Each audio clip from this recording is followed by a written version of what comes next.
ये बात सच है कि वार्तालाप से बुद्धि विकसित होती है, लेकिन ये बात भी सच है कि प्रतिभा विकसित करने की असली पाठशाला तो एकांत ही है। सुप्रभात, मैं हूं प्रतिबिंब शर्मा आपके साथ। सबसे पहले नजर मुख्य गतिविधियों पर। पूर्व प्रधानमंत्री चंद्रशेखर की पुण्यतिथि आज। उपराष्ट्रपति जगदीप धनखड़ ने राजघाट स्थित समाधि स्थल जाकर पूर्व प्रधानमंत्री को अर्पित की श्रद्धांजलि, नम आंखों से किया याद। ब्राजील के रियो डी जेनेरियो में आयोजित 17वां ब्रिक्स शिखर सम्मेलन हुआ संपन्न। प्रधानमंत्री नरेंद्र मोदी ने सम्मेलन की सफल मेजबानी और आवभगत के लिए ब्राजील के राष्ट्रपति को दिया धन्यवाद। अगले साल भारत की अध्यक्षता में होने वाले ब्रिक्स शिखर सम्मेलन के लिए सभी ब्रिक्स देशों को किया आमंत्रित। कहा, भारत की अध्यक्षता में होने वाले सम्मेलन में ब्रिक्स को नए रूप में परिभाषित करने का किया जाएगा काम।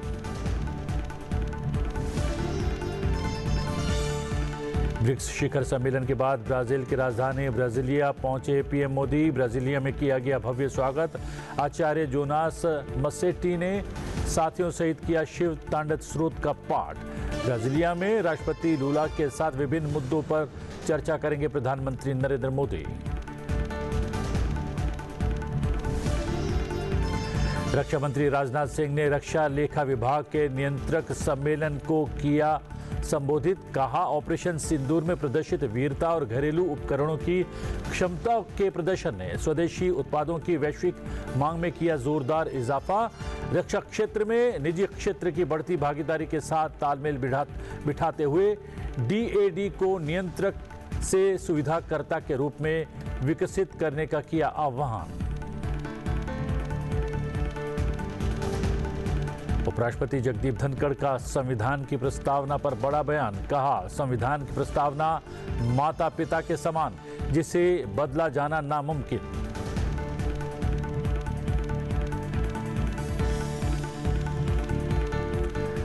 आज भारत के 8वें प्रधानमंत्री चंद्रशेखर की 18वीं पुण्यतिथि है। उपराष्ट्रपति जगदीप धनखड़ ने राजघाट स्थित समाधि स्थल जाकर पूर्व प्रधानमंत्री को श्रद्धांजलि अर्पित की और नम आंखों से उन्हें याद किया।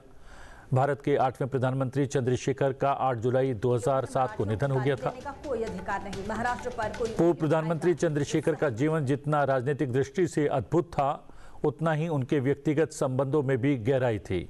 वो उन विरले नेताओं में से एक थे जो दोस्ती और रिश्तों को बदनामी या आलोचनाओं की परवाह किए बिना शिद्दत से निभाते थे। उनके संबंध ऐसे थे जो समाज की पारंपरिक अपेक्षाओं से अलग थे, लेकिन पूर्व प्रधानमंत्री चंद्रशेखर ने कभी भी उन्हें छुपाने या तोड़ने की कोशिश नहीं की। इसके बजाय उन्होंने अपने सिद्धांतों और व्यक्तिगत मूल्यों को प्राथमिकता दी। उपराष्ट्रपति जगदीप धनखड़ ने पूर्व प्रधानमंत्री चंद्रशेखर को श्रद्धा सुमन अर्पित करते हुए राजनीतिक जीवन में उनके द्वारा अपनाए गए नैतिक मूल्यों को याद किया। Former prime minister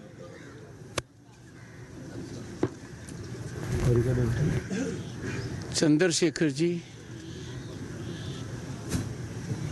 was one of the greatest sons of Bharat. He stood for democratic values, recognized as a young Turk to ensure inter-party democracy. His political career has been unique, unparalleled. A member of Rajya Sabha for 15 years, 1962 to 77, and thereafter till he met his maker in 2007. He was member of Lok Sabha except once. But that period also was most significant in his life, when he had one of the most authentic Padyatras of Bharat to unite Bharat, to cut into divisiveness. So a career in Parliament for more than 4 decades, and he had the occasion to see all the Prime Ministers till his death. No prime minister was missed by him in parliament. I had the great occasion to be a member Lok Sabha alongside him. To such a great son of Bharat, who stood for values that come from our civilizational ethos, I find it most befitting and appropriate that we must start a lecture series in his memory. इस अवसर पर उपराष्ट्रपति जगदीप धनखड़ ने जानकारी देते हुए कहा कि राज्यसभा सचिवालय जल्द ही पूर्व प्रधानमंत्री चंद्रशेखर पर एक लेक्चर सीरीज शुरू करेगा, जिसके माध्यम से पूर्व प्रधानमंत्री चंद्रशेखर के व्यक्तित्व को नजदीक से जाना जा सकेगा। Rajya Sabha secretariat will take steps in that direction, and since Deputy Chairperson Rajya Sabha Harivansh ji, a very distinguished journalist and very able parliamentarian, performing his job as Deputy Chairman with the exemplification of virtues and excellence, had the occasion to work alongside Chandrasekhar ji and saw him from close quarters. We cannot have a more befitting person than Harivansh ji to head the committee for such a lecture series to be started by Rajya Sabha. The decision has been taken by me very thoughtfully in consultation with other members who I thought know him, Chandrasekhar ji, and everyone was on the board. Harivansh ji will take all steps in the direction.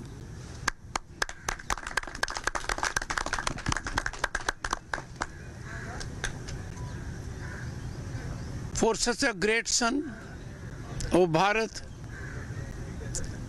Harivansh ji will give appropriate inputs so that we have a fellowship in his memory. Fellowship is given one time so that there can be compilation of all the activities, compilation of the works of such a great leader, and they would be published in the shape of a book.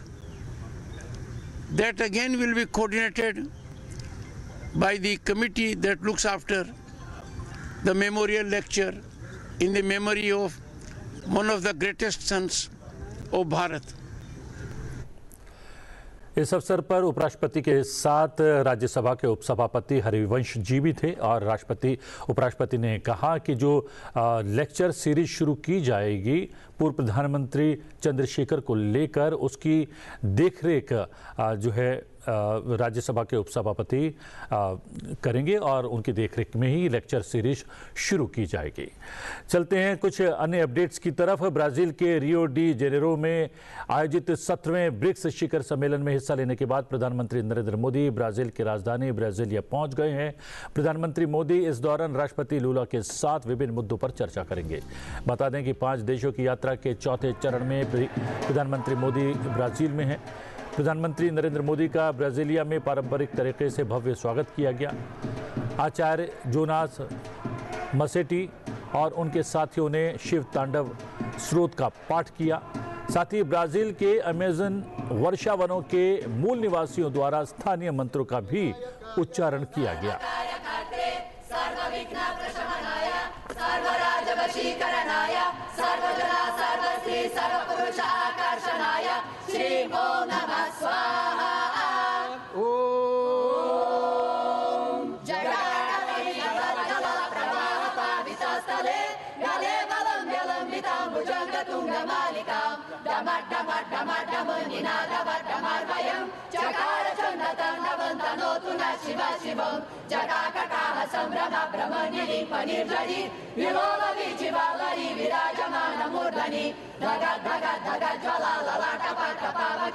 किशोर चंद्रशेखरे रति प्रतीक्षणं मम धराधरेन्द्र नंदिनी विलास बंधु बंधुरा स्फुरदिगन्त सन्तति प्रमोदमान मानसे कृपा कटाक्ष धोरणी निरुद्ध दुर्धरापदि क्वचित् दिगम्बरे मनो विनोद हेतु वस्तुनि जटाभुजङ्ग पिङ्गला स्फुरत्फणामणि प्रभा कदम्ब कुङ्कुमद्रव प्रलिप्त दिग्वधू मुखे मदान सिन्धुरा स्फुरत् तदुत्तरीय मेदुरे मनो विनोदमद्भुतं विवार्तभूतभर्तरि इमं हि नित्यमेव मुक्तमुत्तमोत्तमं सबं पठन् स्मरन् ब्रुवन् नरो विशुद्धिमेति सन्ततं हरे गुरौ सुभक्तिमाशु याति नान्यथा गतिं विमोहनं विदेहिनां सुशङ्करस्य चिन्तनं विमोहनं विदेहिनां सुशङ्करस्य चिन्तनम् ओम शवा शवा शवा शवा शवा शवा शवा शवा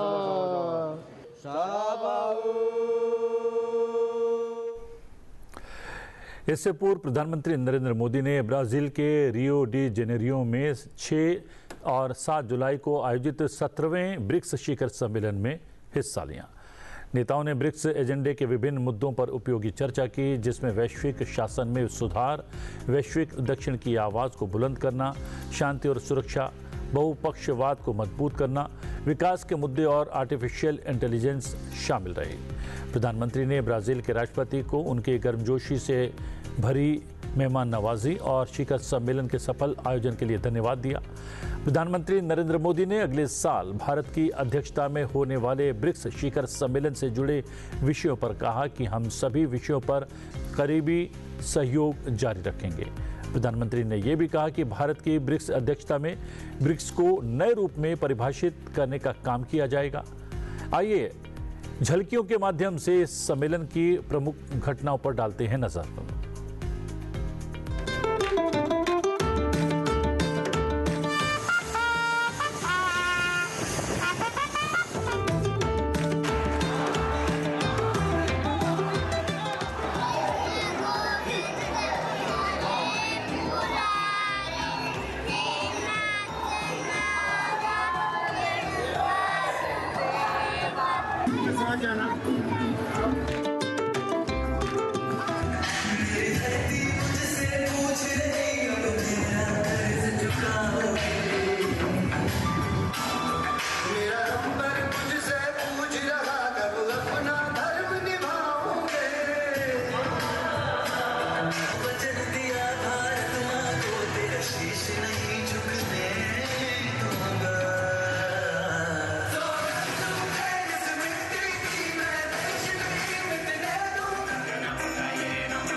उपराष्ट्रपति जगदीप धनखड़ 7 जुलाई को केरल के दौरे पर थे।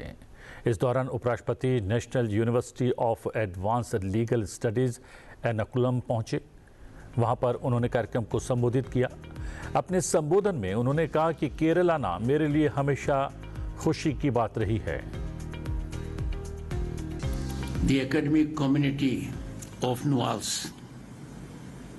I am engaging with whom?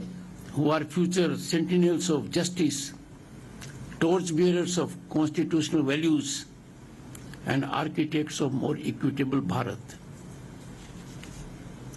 You will be defining what Bharat will be when we celebrate centenary of our independence as a developed nation at 2047. But let me tell you, coming to Kerala is always a matter of pleasure to me. Very satisfaction. A land that has gifted India with many luminous minds and upright public servants. You have a very amiable chief minister. At the moment he is out of country. But every time I interact with him, उपराष्ट्रपति ने कहा कि 2047 में हम लोग एक विकसित राष्ट्र के रूप में अपनी स्वतंत्रता की शताब्दी मनाएंगे। इस अवसर पर उपराष्ट्रपति जगदीप धनखड़ ने संविधान का जिक्र करते हुए कहा कि संविधान की प्रस्तावना माता पिता के समान है, जिसे बदला नहीं जा सकता। Preamble of Indian Constitution is something like parenthood to children. Howsoever you may try, you can't change your parenthood. Am I right? That's not possible. That is preamble. Secondly, historically, no country's preamble has ever been changed. Thirdly, preamble of our constitution was changed during a time when hundreds and thousands of people were behind the bars, the darkest period of our democracy, the emergency era. Then it was changed where the life of the Lok Sabha was also increased beyond 5 years. It was changed at a time when people had no access to the justice system.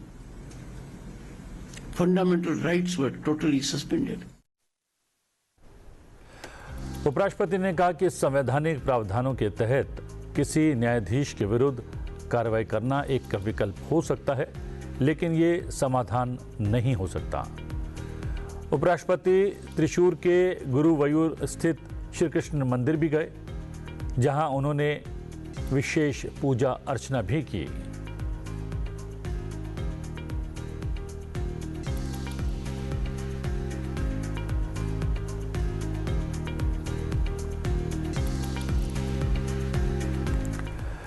प्रधानमंत्री नरेंद्र मोदी के आह्वान पर चलाए जा रहे एक पेड़ मां के नाम अभियान के अंतर्गत लोकसभा अध्यक्ष ओम बिरला ने कोटा में वन महोत्सव का शुभारंभ किया।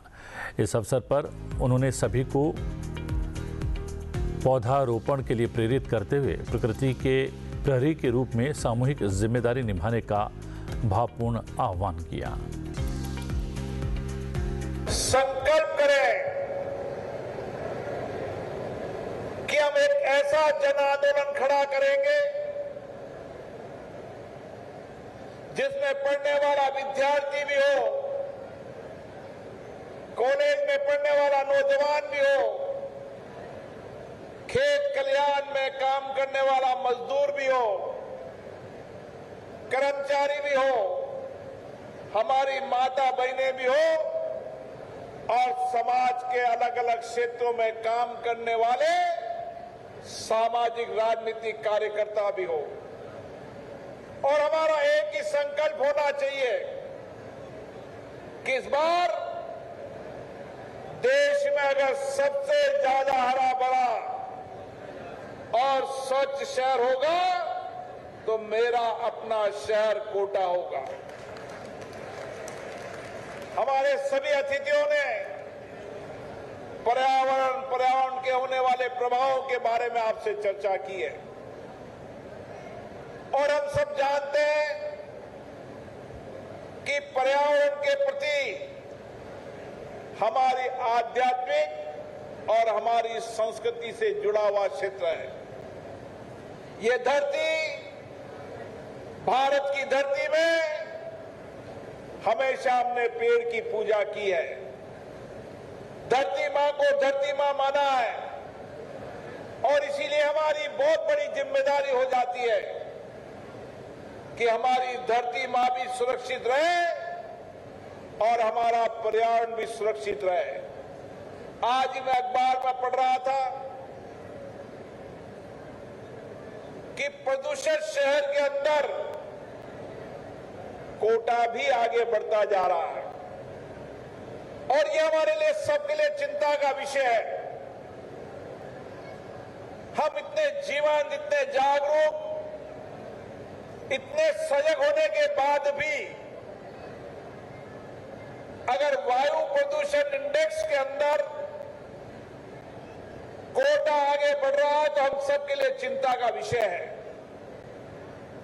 और इसलिए मैं आप लोगों से आह्वान करना चाहता हूं, निवेदन करना चाहता हूं, इस बार हमारा संकल्प भी होना चाहिए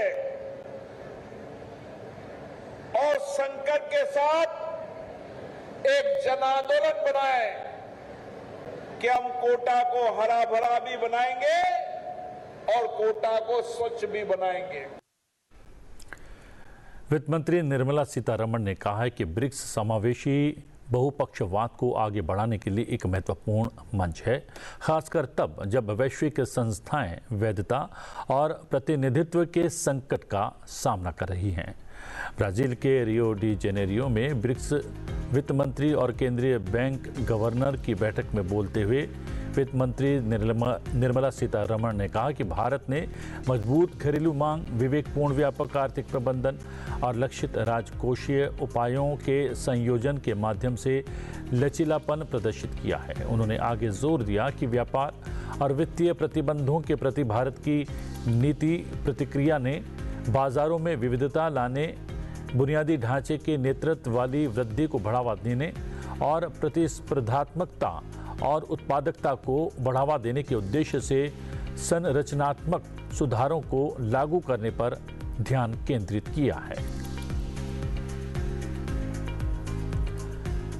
रक्षा मंत्री राजनाथ सिंह ने सोमवार को नई दिल्ली में रक्षा लेखा विभाग के नियंत्रक सम्मेलन को संबोधित किया। उन्होंने सशस्त्र बलों की परिचालन तत्परता और वित्तीय दक्षता को दुरुस्त करने में विभाग की महत्वपूर्ण भूमिका पर जोर दिया।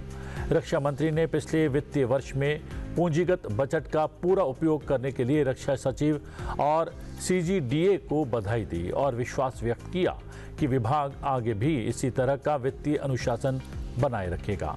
ऑपरेशन सिंदूर की सफलता का जिक्र करते हुए रक्षा मंत्री ने कहा कि ऑपरेशन में प्रदर्शित वीरता और घरेलू उपकरणों की क्षमता के प्रदर्शन ने स्वदेशी उत्पादों की वैश्विक मांग को और बढ़ा दिया है। रक्षा मंत्रालय का बजट देश में सबसे ज्यादा है और बढ़ता ही जा रहा है, आगे और बढ़ेगा।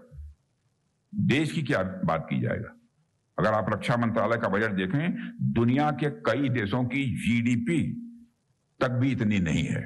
कई देशों की GDP इतनी नहीं है। जब देश की जनता की मेहनत की कमाई का एक बड़ा हिस्सा रक्षा मंत्रालय को मिलता है तो जाहिर सी बात है कि हमारी जिम्मेदारियां भी उसी अनुपात में बढ़ जाती हैं। अभी पिछले ही फाइनेंशियल ईयर में डिफेंस कैपिटल बजट का फुल यूटिलाइजेशन करने के लिए डिफेंस सेक्रेटरी CGDA और उनकी टीम को मैं बधाई देना चाहता हूं। फुल यूटिलाइजेशन हुआ है पूरे कैपिटल बजट का। ऑपरेशन सिंदूर के दौरान जो हमने शौर्य दिखाया है हमारे सेना के जवानों ने, जो हमें डोमेस्टिक इक्विपमेंट की क्षमता का प्रदर्शन किया है, उसके बाद हमारे इंडिजिनस प्रोडक्ट की ग्लोबल डिमांड और बढ़ रही है।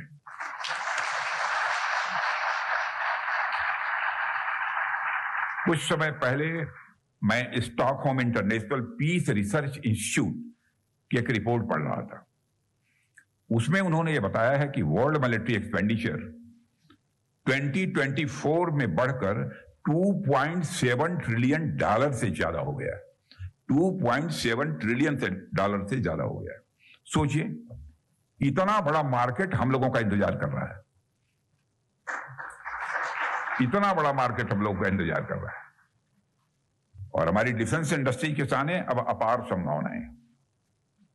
आपको डिफेंस एक्सपेंडिचर में होने वाले बदलाव के लिए खुद को तैयार करना होगा और साथियों, प्रधानमंत्री जी की लीडरशिप में हम रक्षा क्षेत्र में तेजी से आत्मनिर्भरता की ओर बढ़ रहे हैं। ड्रोन भारत की विनिर्माण क्षमता को 2030 तक 23 बिलियन अमेरिकी डॉलर तक बढ़ा सकता है। रक्षा, कृषि, रसद और बुनियादी ढांचे जैसे क्षेत्रों से बढ़ती मांग से उत्साहित ड्रोन उद्योग से 2030 तक देश की विनिर्माण क्षमता को 23 बिलियन अमेरिकी डॉलर तक बढ़ाने की उम्मीद है। नेक्स्टजेन की एक रिपोर्ट में दावा किया गया है। ये नेक्स्टजेन की रिपोर्ट में कहा गया है कि जैसे जैसे ड्रोन आधुनिक युद्ध रणनीतियों के लिए एक प्रमुख घटक के रूप में उभर रहे हैं, पहलगाम आतंकी हमले के मद्देनजर भारत के ऑपरेशन सिंदूर ने देश में ड्रोन को अपनाने में एक उल्लेखनीय बदलाव किया है। 15 शहरों की 150 कंपनियों के सर्वेक्षण पर आधारित रिपोर्ट से पता चला है कि 40% ड्रोन कंपनियों का मानना है कि वर्ष 2030 तक भारत में रक्षा क्षेत्र के बाद कृषि और सटीक खेती में ड्रोन की सबसे बड़ी मांग होने की उम्मीद है। सुप्रभात में आज के लिए इतना ही। सुप्रभात में आपसे फिर भेंट होगी। फिलहाल मुझे आज्ञा दीजिए, लेकिन देखते रहिए संसद टीवी। नमस्कार।